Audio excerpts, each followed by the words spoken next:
Bismillahirrahmanirrahim. Assalamualaikum warahmatullahi wabarakatuh. Rekan-rekan sekalian, nama saya Sulaisi Abdul Razak, Ketua Dewan Pengurus Wilayah APSI Jawa Timur. Pagi ini didatangi oleh Bapak ini, namanya Pak Madi, dikenalnya Pak Madi, aslinya Bapak Sumadi. Ini adalah Rizwan, nama aslinya Rizwanto, dikenalnya dengan Rizwan. Datang ke rumah saya dan menyampaikan masalah yang sedang dihadapi. Jadi pertama, beliau ini menerima surat dari Pengadilan Negeri Sampang, digugat tanahnya. Beliau ini sudah turun-temurun tinggal di tanah itu. Istri beliau sudah meninggal, hanya tinggal bersama dengan anaknya ini. Dan satu anak masih berumur berapa tahun Pak? 17 tahun ya, perempuan. Nah ini tinggalnya bertiga mereka di rumah itu, dan rumahnya kecil ya, nggak besar. Nah, di dalam gugatan itu menilai bahwa Bapak ini melakukan perbuatan melawan hukum. Padahal Bapak ini sudah sekian lama tinggal di atas tanah itu. Nah, setelah menerima panggilan dari Pengadilan Negeri Sampang, beliau ini jatuh pingsan hingga 2 kali, sehingga mengalami robek di telinga ini, di telinga bagian kanan, dan akhirnya dilarikan ke rumah sakit, dijahit ya, 7 jahitan ya. Nah, setelah itu ada seseorang yang tahu bahwa Bapak ini mengalami tersangkut masalah hukum perdata. Datanglah seseorang yang itu adalah mantan kepala desa bersama dengan satu orang lainnya yang mengaku sebagai pengacara, dan menyampaikan bahwa siap membantu. 96% menang, 4% lainnya itu urusan Allah. Itu menurut dia. Namanya nggak perlu saya sebut, tetapi saya sudah tahu, rumahnya sudah saya tahu, sudah saya tracking, dan yang mantan kepala desa saya juga sudah tahu.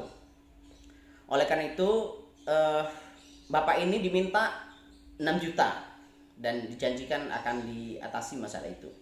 6 juta itu Bapak ini tidak punya uang, 6 juta ya, akhirnya meminta agar anaknya menggadaikan sepeda motor. Maka sepeda motornya digadaikan, sepeda motor yang biasa dia gunakan setiap hari digadaikan 3 juta.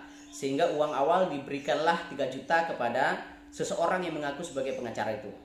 Setelah itu Bapak ini mencari cara gimana caranya supaya sisanya bisa dibayar, karena yang mengaku pengacara ini meminta supaya 3 jutanya itu diantarkan ke rumahnya. Maka oleh Bapak ini mencari ke Sampang, yang kebetulan menurut Bapak adalah sangat dermawan. Maka Bapak ini diberi pinjaman 3 juta lagi, dan diantarkanlah oleh mereka berdua ini ke rumah seseorang yang mengaku sebagai pengacara. Nah, ternyata di dalam perjalanannya tidak ada pengacara ini mengurus masalah ini ke pengadilan. Ya, sampai Bapak ini dipanggil pertama, kedua, ketiga, tidak pernah nongol yang namanya pengacara itu ke pengadilan.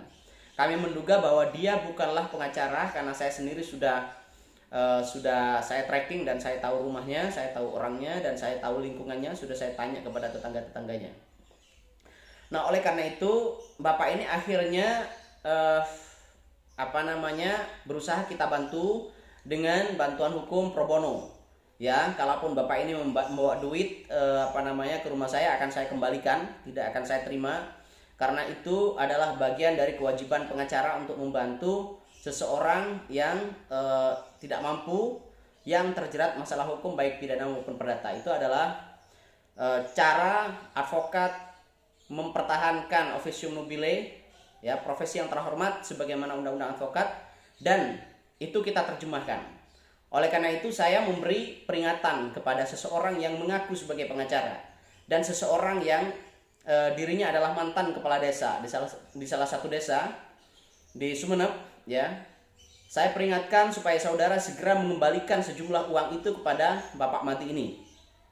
Apabila ternyata dalam jangka waktu 1 minggu saudara tidak mengembalikan uang 6 juta itu kepada Bapak Mati ini, maka saya berjanji akan membantu secara gratis Bapak ini, tentu dengan dibantu teman-teman Asosiasi Pengacara Syariah Indonesia Jawa Timur, dan bekerja sama dengan teman-teman APSI di Sampang, ya. Karena Bapak ini dari Sampang, orang Tanjung, ya. Maka kita akan dorong masalah ini lewat mekanisme hukum pidana. Sekali lagi kami berikan 1 minggu, dan dalam 1 minggu itu kalau ternyata saudara tidak mengembalikan, maka kita akan melalui mekanisme hukum, tentu dengan cara kami. Saya kira itu, dan mohon bagi kawan-kawan yang kawan-kawan APSI di Madura agar ikut andil dalam rangka membantu Bapak ini. Kita bantu secara pro bono, gratis, meskipun hari ini datang bawa duit kita kembalikan. Itu mohon agar digayung sambuti oleh teman-teman APSI di Madura. Saya kira begitu sementara. Assalamualaikum warahmatullahi wabarakatuh.